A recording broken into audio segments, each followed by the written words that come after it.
Welcome back, everyone. Today we're going to try and balance the finals together. We're going to take a look at all the balancing changes we've seen so far in the first 4 seasons and try to come up with ideas to improve the overall gameplay experience and progression loop. As always, your ideas are invaluable and will help us find common ground when it comes to balancing the finals in Season 5 and beyond. Let's jump in. First, let's take a quick look back at all the broken metas we've seen during the past 4 seasons and see if the intended nerfs by Embark were enough to balance things out.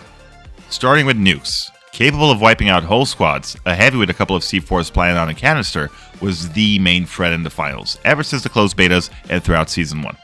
Nukes were one of the main reasons why people stopped playing the finals, as it was easy to abuse and completely limited playstyles. Dev comment.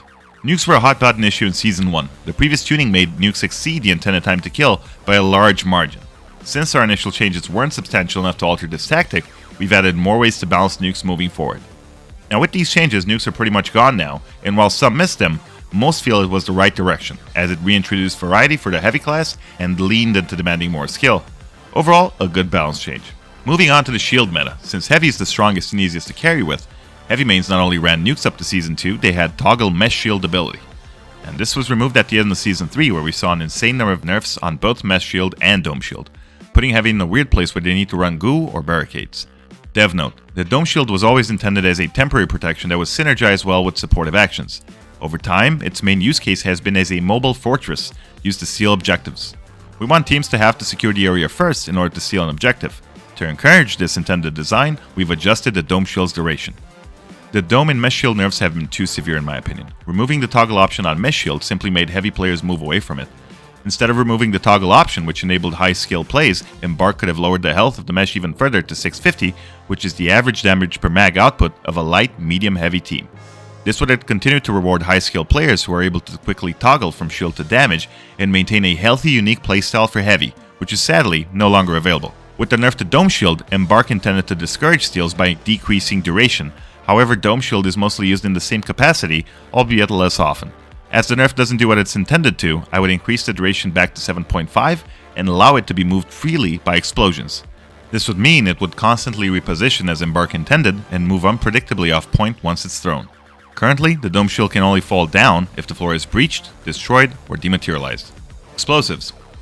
These have been a huge part of the finals since the beginning, and Embark has made it clear destruction in dynamic environments are key features in the finals.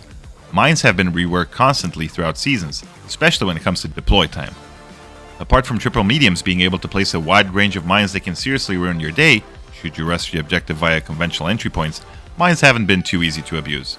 Grenades have always been properly balanced as well. C4 was also a part of the conversation even before nukes were nerfed. In Update 1.4, damage was reduced from 210 to 155, as Embark wanted to move away from contestant damage to arena damage, meaning C4s were not meant as a killing tool, but rather a map reshape tool.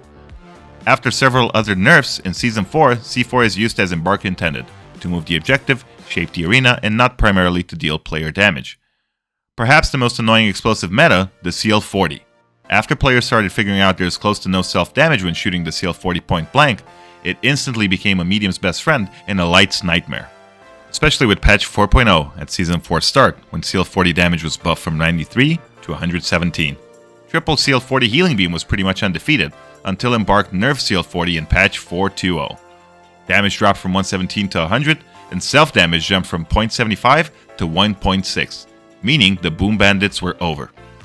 Speaking of healing beam, this medium spec has been abused throughout the seasons, and only much later balanced by Embark, in patch 4.6.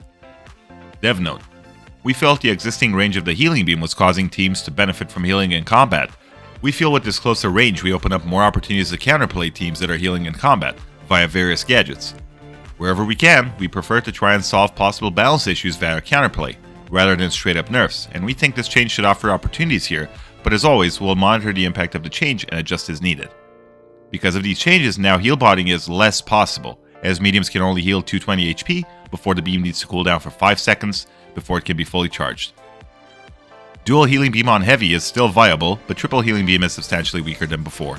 All in all, the trade-off in damage output and team reliance has resulted in players running healing beam only in specific team compositions that are support-based and heavily team-reliant. Less healing beams introduce more variety for medium loadouts, although a majority of players have moved to Dematerializer as it is the strongest medium spec.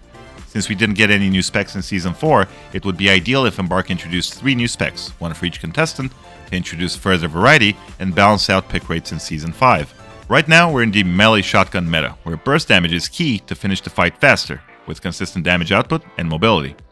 Long range is also at its strongest for all classes, with heavy receiving akimbo deagles and medium receiving pike in Season 4. The model 1887 for medium has been catching a lot of heat. With its lowest shots to kill against any contestant, triple medium model is very strong up close, and with jump pad, zipline, and dematerializer, can close the gap quicker than a light. Embark nerf model in patch 4.5. Dev note, one way to investigate the balance of weapons is to look at the effectiveness in gameplay, stats like damage, kill rates, headshot rates, and accuracy, in addition to stats like usage and win rates. Looking at this data alone, the model 1887 is good, but not exceptional when it comes to effectiveness during play. However, we've seen a large uptick in usage, mostly in higher skill tiers, which has led to the gun being very prevalent in matches and leading to a somewhat stale meta. This nudge to the effective range will hopefully disrupt this trend without making the weapon weaker than its nearest competitors when it comes to effectiveness, like the AKM, FAMAS, and Pike 5.56. A final note from Embark here on balance changes. Our approach to balancing the game has evolved since the first season of the finals. In the beginning, we made a lot of changes because the game was brand new, and we suddenly had a constant flow of players to provide feedback, telemetry, and information that we could use to calibrate and experiment with quickly. As time marches on and we start to see this game reach a more stable state, we want to fall into a more sustainable and reliable rhythm that gives us time to plan larger and more meaningful shifts in balance based on how we see the community engage with the meta. As such, our intent is to do those larger meta-altering balance passes at the start of each new season, where we can introduce new strategies and ways to play. Then, as needed, we'll perform another pass halfway through each season, aimed at polishing the current meta and addressing major feedback points from our core without fully resetting the meta and causing confusion. Between these two major balance passes, we'll only perform smaller nudges to the balance that aim to smooth out the current experience when absolutely necessary. We're hopeful this approach will lead to a smoother and clearer experience for you and help set better expectations regarding the weekly game updates while being kinder to our players and to our team. Now let's take a quick look at contestants. To understand how balanced or off-balance the finals contestants are, we can start with their description, which hasn't changed since Season 1. Light. Attacks with speed and precision. Executes hit-and-run tactics. Specializations allow for hiding and evasion. Medium. Provides support by detecting or targeting opponents, or by healing teammates. Specializations are force multipliers. Heavy. Secures and defends positions. Punches through enemy lines. Specializations can fortify or demolish. Now if we look at these, there are a couple of overlaps between light and medium. Hit and run, specs for hiding and evasion, these are light characteristics, yet a medium with dematerializer can easily fit this category. How about detecting or targeting opponents? These are medium characteristics, but since medium's recon specialization was removed, why does only light have sonar grenade? There's also some overlap between medium and heavy when it comes to secures and defense positions. As medium has mines, guardian turret, and goo grenades. Mines could be restricted to heavy. Medium can still continue to use grenades, and light is also fine as it is with grenades. This would fit the intended playstyle for each. I would add sonar grenade and a healing grenade to both medium and light. This would round off support team abilities and would encourage further team play. Honestly, I would say this is our most balanced season so far. With buffs to Dome Shield, Mesh Shield, and some new specializations, we're cooking, as long as we're avoiding excessive nerfs, which brings us to weapon balance. Now, like I said previously, weapon balance is probably at its best this season. The only thing I want to talk about is easy to use versus easy to abuse. Most of the nerfs the community have requested have been for easy to abuse weapons and tactics. Nukes, shotguns, mines, CL40, these are all too easy to use. The recall nerfs to the FCAR, Lewis, M11, and many other were a deciding factor in players slowly adjusting, choosing easier to run weapons like Model, Sledge, M60, SH1900, M26, and so on. That leaves a lot of weapons unpicked. Where aren't we buffing the FCAR? The finals is a fun, fast-paced sandbox FPS. Realism in the virtual space is not what players are looking for. With a minor reduction to damage values, the FCAR would have continued to perform just as fine. Modifying recoil profiles is not the way to go, especially since we don't have an attachment system. The only way to influence the recoil pattern is to learn it. Personally, I would prefer less recoil and less damage per bullet, leading to more skill-based gunfights with more outplay potential. Potential fixes. The current combat pacing feels pretty solid, albeit a bit fast sometimes. Since health regen kicks in after 5 seconds, a skilled player can go in for the kill before their opponent has the available time to heal. This forces a more passive playstyle or a team dependency on healing beam or shields.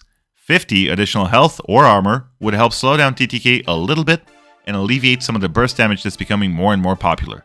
This could be 50 base armor for each contestant, so 150 plus 50 for light, 250 plus 50 for medium, and 350 plus 50 for heavy.